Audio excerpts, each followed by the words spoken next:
വിവാദമായ കാഫിർ സ്ക്രീൻഷോട്ട് കേസിൽ നിയമ പോരാട്ടം തുടരുമെന്ന് പ്രതിസ്ഥാനത്ത് നിന്നും ഒഴിവാക്കപ്പെട്ട മുഹമ്മദ് കാസിം സ്ക്രീൻഷോട്ടിന്റെ ഉറവിടം കണ്ടെത്തും വരെ നിയമ പോരാട്ടം തുടരും. സംഭവ സമയത്ത് തനിക്ക് ആശ്വാസമായി എത്തിയവരാണ് ഇപ്പോൾ പ്രതിസ്ഥാനത്തുള്ളത് എന്നും കാസിം അമൃത വാർത്തകളോട് പറഞ്ഞു. കോഴിക്കോട് നിന്നും എം രാഗേഷ് തയ്യാറാക്കിയ റിപ്പോർട്ടിലേക്ക്. 2024 ലോക്സഭാ തെരഞ്ഞെടുപ്പിന്റെ തലേ ദിവസമാണ് യൂത്ത് ലീഗ് പ്രവർത്തകൻ മുഹമ്മദ് കാസിമിന്റെ സന്ദേശം എന്ന പേരിൽ LDF സ്ഥാനാർത്ഥി KK ശൈലജയ്ക്കെതിരെ കാഫിർ പരാമർശവുമായി ബന്ധപ്പെട്ട സ്ക്രീൻഷോട്ട് പ്രചരിച്ചത്. അന്ന് രാത്രി തന്നെ LDF തിരഞ്ഞെടുപ്പ് കമ്മിറ്റി ഖജാൻജി C ഭാസ്കരൻ നൽകിയ പരാതിയിൽ പോലീസ് കാസിമിനെതിരെ കേസെടുത്തു. എന്നാൽ അന്ന് തന്നെ താൻ നൽകിയ പരാതിയിൽ പോലീസ് കേസ് രജിസ്റ്റർ ചെയ്യാൻ തയ്യാറായില്ലെന്ന് കാസിം പറയുന്നു.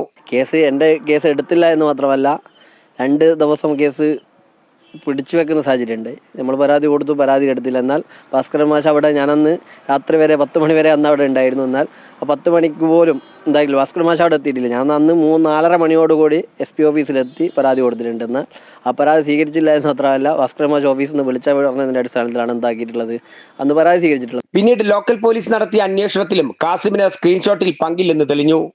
ഹൈക്കോടതി മുഖാന്തിരം കാസിം നടത്തിയ നിരന്തരമായ നിയമ പോരാട്ടത്തിനൊടുവിൽ പോലീസ് കോടതിയിൽ നൽകിയ റിപ്പോർട്ടിലും കാസിമിന്റെ പങ്ക് ഉണ്ടായിരുന്നില്ല. UDF അധികാരത്തിൽ വന്നതോടെ പ്രത്യേക അന്വേഷണ സംഘം ചുമതലയേറ്റ ഘട്ടത്തിലാണ് കാസിമിനെ ഇപ്പോൾ പ്രതിസ്ഥാനത്ത് നിന്നും ഒഴിവാക്കിയത്. എന്നാൽ സ്ക്രീൻഷോട്ടിന്റെ ഉറവിടം കണ്ടെത്തും വരെ നിയമ പോരാട്ടം തുടരുമെന്ന് കാസിം പറഞ്ഞു. സംഭവ സമയത്ത് തന്നെ ആശ്വസിപ്പിച്ചവരാണ് ഇപ്പോൾ പ്രതിസ്ഥാനത്തുള്ളതെന്നും കാസിം. 3 ഫോണില്ല, ഒരു ഫോണാണ് നിലവിൽ. അതിൽ 9 സിം ഉണ്ട് എന്നുള്ള എൻ്റെ പേരിലുണ്ടായിരുന്നൊരു ആരോപണം. ഞാൻ പ്രത്യേകിച്ചും ഒരു മൊബൈൽ ഷോപ്പ് നടത്തുന്ന ഒരു ഓണർ എന്നുള്ള നിലക്ക് എന്നെ സംബന്ധിച്ചിടത്തോളം 5 കമ്പനിയുടെ സിം തന്നെ എടുക്കേണ്ടതുണ്ട്. അതിൽ ചില കമ്പനീൻ്റെ 2 സിം എടുക്കേണ്ടി വരും.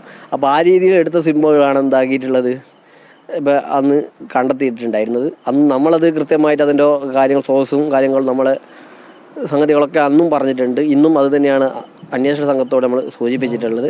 നിലവിൽ ഈ കേസിൽ ഉണ്ടായ ഒരു ഇതെന്ന് പറയുന്നത് അന്വേഷിച്ചില്ല എന്നുള്ളതാണ്. റിമാൻഡിൽ കഴിയുന്ന ജിതിൻ ഭാസ്കറിന്റെ ജാമ്യാപേക്ഷ കോടതി പരിഗണിക്കാനിരിക്കെ സ്ക്രീൻഷോട്ടിന്റെ ഉറവിടം കണ്ടെത്തുക എന്നുള്ളതാണ് ഇനി അന്വേഷണ സംഘത്തിന് മുന്നിലെ വെല്ലുവിളി.